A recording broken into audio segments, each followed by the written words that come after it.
Mga hunters, nandito po tayo ngayon sa bukid at meron akong ipapakita sa inyong kakaiba.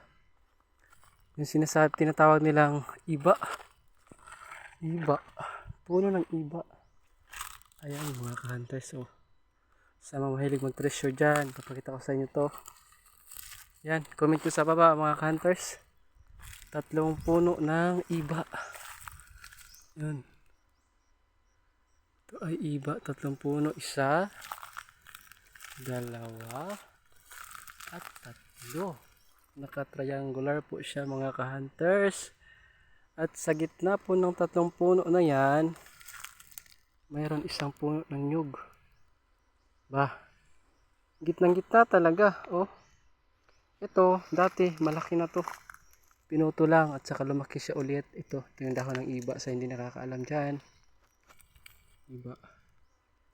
Ewan ko anong tawag sa Tagalog ng iba. Kamyas. Ayan o, patunay o. Yan. Ito yung kanyang bunga. Kukunin ko nga mga hunters. Sarap to. Yan. Titikman nga natin o. Sarap mga hunters. Sarap.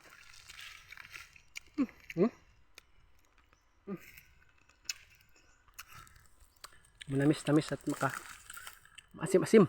Ayan po mga hunters. Sa mga treasures lovers dyan, comment nyo na sa baba. Ano kayang gagawin natin dito?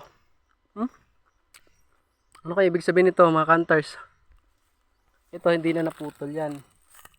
Dati na yan. Yung iba kasi, matagal siya lumaki. Yan. Ay kamyas nga, kamyas. Ito parang naputulan na rin ata ito eh. Ay hindi. Yan, yung puno niya, ang laki. Ay naputulan na nga ito, pinutol na ito dati. Lumaki lang talaga siya. Yan o. Parang, ay hindi. Yan na talaga yung puno niya. Laki niyan. Ito yung isa. Ito yung isa. Ito yung naputol na, pinutol na. Tapos, sinubo lang siya ulit. Saka yung, ito pa oh. Parang may kakaiba ah. May nakita mo talaga ako. Ano kaya ibig sabihin yan? Meron siyang hole marker. Hole. Isang hole. Duda ako dyan mga hunters. Comment nyo na. Wala kasi tayong gamit. Kaya hindi natin pwedeng matest ito. Saka dito sa atin. Malapit lang pati sa daanan. Dapat dito pinitira gabi. Mga hunters. Comment nyo na. Yan. Yan o. Gana sana kung may ano eh. Mayroong panukat. Yun o. Papunta rito. Yan. Saka ito papunta rin.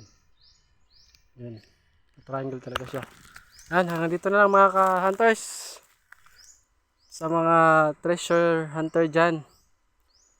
Kung nagustuhan nyo ang video to, pa-comment naman sa baba. Salamat!